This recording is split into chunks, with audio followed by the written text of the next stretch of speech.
যি এক ভয়ানক পৰিৱেশ সৃষ্টি কৰিব খুজিছে কি সঁচাকৈ গৰিহণাযোগ্য। আজি বাস্কাৰ কাৰাগাৰৰ সন্মুখত যি ঘটনা ঘটিছে কি সঁচাকৈ অত্যন্ত দুখজনক আৰু আমি সকলোৱে অত্যন্ত মনো কষ্ট পাইছোঁ। কাৰণ অসমৰ দৰে এখন সভ্য দেশত বা ভাৰতৰ দৰে এখন সভ্য দেশত ন্যায় প্ৰদানৰ প্ৰক্ৰিয়া সম্পূৰ্ণ কৰাৰ বাবে আদালতৰ ওপৰত আমি সদায় আমাৰ বিশ্বাস ৰাখিবই লাগিব। মহাত্মা গান্ধীৰ মৃত্যুৰ পিছতো ন্যায়ৰ প্ৰক্ৰিয়া হৈছিলে আৰু নাথুৰাম গডছেক শাস্তি দিবলৈও তেতিয়াও ন্যায়ালয়ে এবছৰৰ পৰা 2 বছৰ সময় লৈছিলে।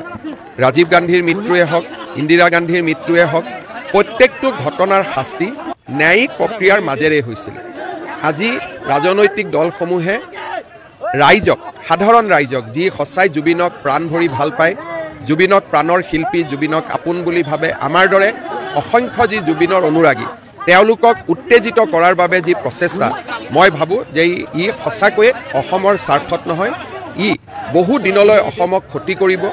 CA আন্দোলনে যেনেকৈ অসমক বহু দিনলৈ ক্ষতি কৰিছিল, এই ব্যৱস্থাটোৱে অসমক বহু দিনলৈ ক্ষতি কৰিব। মই ৰাইজক আহ্বান জনাম যে যাৰ ৰাজনৈতিক উদ্দেশ্য আছে তেওঁলোকক ৰাজনীতি কৰিব দিয়ক, কিন্তু সাধাৰণ জনতাই ন্যায়ালয়ৰ ওপৰত বিশ্বাস ৰখা উচিত আৰু অসম পুলিচে নিৰ্ধাৰিত সময়ত তদন্ত শেষ কৰি ন্যায়ালয়ৰ সন্মুখলৈ জুবিনৰ ঘটনাত দোষী সকলোকে ন্যায়ালয়ৰ সন্মুখলৈ লৈ যাব। যি এক ভয়ানক পৰিৱেশ সৃষ্টি কৰিব খুজিছে সি সঁচাকৈ গৰিহণাযোগ্য। আজি বাস্কাৰ কাৰাগাৰৰ সন্মুখত যি ঘটনা ঘটিছে সি সঁচাকৈয়ে অত্যন্ত দুখজনক আৰু আমি সকলোৱে অত্যন্ত মনো কষ্ট পাইছোঁ। কাৰণ অসমৰ দৰে এখন সভ্য দেশত বা ভাৰতৰ দৰে এখন সভ্য দেশত ন্যায় প্ৰদানৰ প্ৰক্ৰিয়া সম্পূৰ্ণ কৰাৰ বাবে আদালতৰ ওপৰত আমি সদায় আমাৰ বিশ্বাস ৰাখিবই লাগিব। মহাত্মা গান্ধীৰ মৃত্যুৰ পিছতো ন্যায়ৰ প্ৰক্ৰিয়া হৈছিলে আৰু নাথুৰাম গডছেক শাস্তি দিবলৈও তেতিয়াও ন্যায়ালয়ে এবছৰৰ পৰা 2 বছৰ সময় লৈছিলে। ৰাজীৱ গান্ধীৰ মৃত্যুৱে হওক, ইন্দিৰা গান্ধীৰ মৃত্যুৱে হওক, প্ৰত্যেকটো ঘটনাৰ শাস্তি ন্যায়িক প্ৰক্ৰিয়াৰ মাজেৰে হৈছিলে।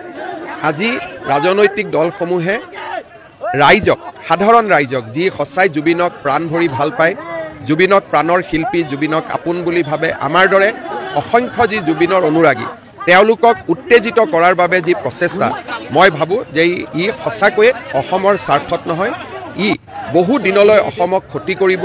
CA আন্দোলনে যেনেকৈ অসমক বহু দিনলৈ ক্ষতি কৰিছিল, এই ব্যৱস্থাটোৱে অসমক বহু দিনলৈ ক্ষতি কৰিব।